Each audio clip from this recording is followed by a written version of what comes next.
Welcome. Today we are going to see the topic theory of international trade. Before going to the topic, we should know what is the meaning of international trade.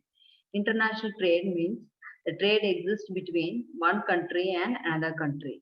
That is, exchange of goods between one country and another country. There are number of international trade theories. If you take Adam Smith's theory of international trade, which is called as an absolute theory of international trade. Next, Ricardian theory of international trade, which is called as a comparative cost international trade. So today we are going to see about the modern theory of international trade, which has been developed by the professor Heckscher and Pauling. These are the two persons who have developed the theory, that is Heckscher, Professor Heckscher and Pauling. These two people have criticized the Ricardian theory of comparative cost advantage and developed this Heckscher-Pauling theory. So they have criticized because it has the theory does not give any explanation about why the international trade is taking place. So before going to the theory, the theory has been called by number of names. We will see the names. What are the other names for the theory? So it is called as a modern theory of international trade, HO theory or theorem, factor proportion theory, factor endowment theory, relative factor endowment theory, HO model, and general equilibrium model. So next we will see the theory, why it is called as a modern theory. If you take both the comparative cost and Heckscher-Pauling theorems, both are based on the assumption that international trade exists between one country and another country because there is a cost difference exists between one country and another country. The cost of production differs from one country and another country. If we take the comparative cost theory, it does not give any explanation about the cost difference. Whereas these two professors have given the explanation for the difference in the cost of production. Why there is a difference between one production process and another production process? Because there is a difference in the factor supply. One country is having more labor, another country may be having more capital. So there is a difference in the factor supply between one country and another country, and that is the reason there is a difference in the cost of production. So they are given this explanation, and it is a superior theory to the Ricardian theory because they are given the explanation about why the international trade takes place between one country and another country. So next we will see the features of this Heckscher-Pauling theorem. First feature is there is a difference in the factor supply. Already I have said one country there may be more laborers will be there, another country there will be more capital. For example, if you take India, we are called as a labor intensive country. If you take America, it is called as a capital intensive country. So there is a difference between one country in the factor supply and another country in the factor supply. Next important feature is difference in the cost of production and price. Why in one country the cost of the production differs, and in the same way in the price of the product also there is an variation. Why there is a variation in the cost of production and price of the commodity means because of there is a difference in the factor supply. And next is about relative factor intensity. Here relative factor intensity is means it is called one country is called as an labor surplus country, another country is called as a capital surplus country because there is the intensity in the factor differs from one country and another country. There is a variation in the factor intensity of one country and another country in the supply side. Next is about full employment. If we take full employment is possible one only when there is a partial specialization. When the country is partially specialized, then only there is possibility for full employment. Next important factor that is the feature of international trade is there is no difference in international trade and interregional trade. these two professors say that there is no much difference between international trade and interregional trade. What is the reason means? One, they are saying that both the trade is taking place on the basis of comparative cost principle. That is, if you take international trade or it is an interregional trade, in both the cases, the trade will be based on comparative cost principle. And next is about in both the cases, the factors are immobile. That is, it will not, the factors are not ready to move from one place to another place. And in the both the cases, the trade is not a free trade. It is an restriction. Restriction will be existing in present cases, but in both the cases, that is international or it is an interregional. And next is about in both the cases, the transport cost is there. And if in real practices, if you say, if it's international trade or interregional trade, we are going to exchange the commodity based on the currencies. Nowadays, we are exchanging the currencies by taking into account the exchange rates.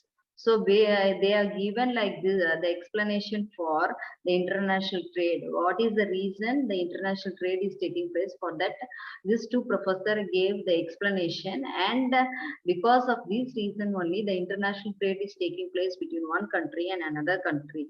And he gave the explanation. So this is the reason this theory is called as a superior than the previous theories like Adam Smith theory or Ricardian theory. So next we are going to see about the assumptions of the Hexerolian theory. The first assumption is they are taking into account two countries are going to involve in the international trade, and they are going to produce only two commodities, and they are going to use only two factors, that is the labor and capital. So it is called as a 2 into 2 model, which is called as a general equilibrium model.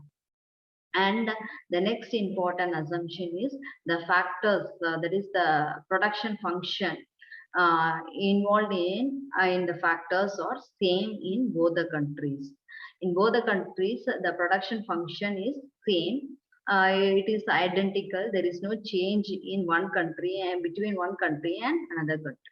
Next important feature is the factors are mobile. Within the country, the factors are mobile, but they are immobile between the countries. And if you take the next assumption is, if you take the factor market or commodity market, in both the cases, the perfect competition exists. That is, whatever the features is applicable for the perfect competition, it is applicable in that is in the factor market as well as the commodity market, that is homogeneous, uniform price and all. And the next feature is free trade exists between one country and another country. And the next important feature is the full employment is existing in the factors of production. The next assumption is we are taking into account the consumer side. The consumer's taste and preference are identical in both the countries. That is, they are going to the taste and preference of the consumer are similar in between the two countries. And next important feature is the techniques of production employed. If you take the two countries, they are going to employ the same kind of technology in the production process, and they are not going to use, that is, the transport cost is not involved in the international trade. And the next feature is the goods are classified on the basis of factor intensity. So whatever the technology they are going to use in the production process, they are going to use labor intensive technology or capital intensive technology. Based on this only, they are going to classify the goods as capital goods or labor goods. Like that, they are going to classify. Next, the important assumption is the production function is homogeneous or it is uniform. And next one is about the theory. Before going to explain the theory, if all these conditions or the assumptions are satisfied, only the theory will be applicable. Otherwise, the theory will not be applicable. So next about the explanation about the theory. Here the theory is based on two criteria. One is physical criteria, another one is price criteria. So physical criterion means here we are going to take into account the capital surplus country and labor surplus country. If we take the capital surplus country, in the capital surplus country, the capital will be abandoned and labor will be less. If we take labor abandoned country, here labor will be abandoned and the capital will be less. So based on this availability only, the country has to produce the goods. The capital surplus country should use capital intensive technology and it has to produce capital goods. The labor surplus country should use labor intensive technology and it has to produce labor intensive goods. So based on this physical criterion, here the international trade is going to take place.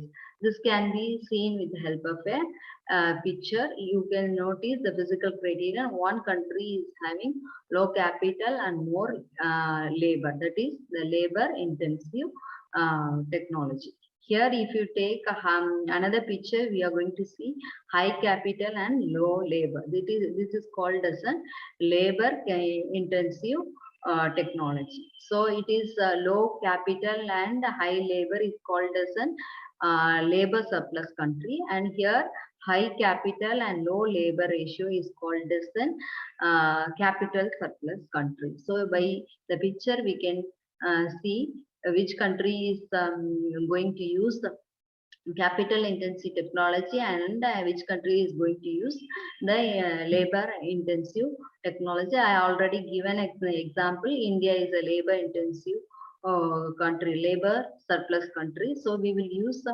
low capital and high labor ratio. If you take America, it is an capital surplus country. It will be using high capital and low labor. So next we are going to see the price criterion. If you take the price criterion here, again we are going to classify the country into capital surplus country and capital labor surplus country. But here we are going to take into account the price. So in this capital surplus country, the capital will be cheaper and labor will be costlier. So the availabilities of capital will be at a lesser price, whereas the labor will be charging higher price. So like that. In the labor surplus country, if we take a labor will be cheaper and capital will be costlier. So availabilities of labor will be, we are going to get the labor at a cheaper price, whereas the capital will be at a costlier. So based on this two criterion only, here the goods are going to be produced by the country, and it is going, international trade is going to be takes place between one country and another country. So the country which is having capital surplus will be producing capital intensive goods, and the country which is having labor surplus will be producing labor intensive goods. So next we are going to see about the criticisms. So first, whatever assumption we made, where it is called as an unrealistic because it is not applicable to our real practice. So it is called as an unrealistic assumption.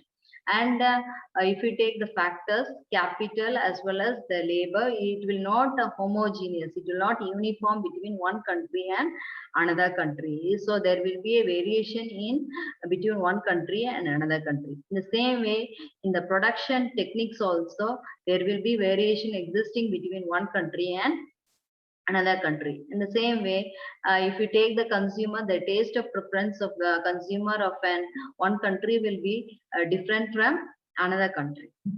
And in real life, if you take whether it is a capital market or factor market, there is no perfect competition at all.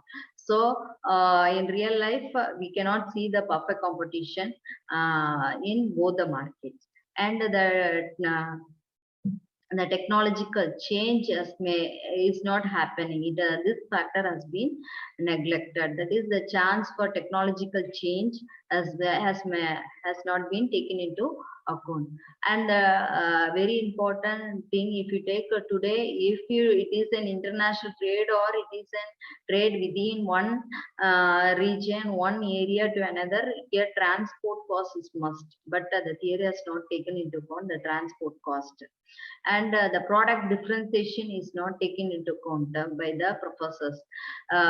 Today we can, in real life, we can say the product is a differentiation existing between one country and another country. In one country itself, we are having varieties of products. Same product is available in different ways. Next assumption is no free trade, but today the trade between one area to another area itself, there is a lot of restriction. If we take the international trade, there is a lot of restriction between one country and another country while taking the trade, but the assumption is no free, there is the free trade. We are going to say about the free trade. And the real life, if we take the increasing cost, returns to cost is operating, but if we take and the increasing cost is a constant cost, we are talking in the theory about the constant cost, but in real life the increasing returns to scale or diminishing returns to scale operates. And next, the theory is failed to take into account the demand for factors. We already, I have given explanation about only the supply side of factors of production. The theory has not taken into account the demand side. And the next is about the whole theory is of static. It does not talks about any changes. It is not about dynamic.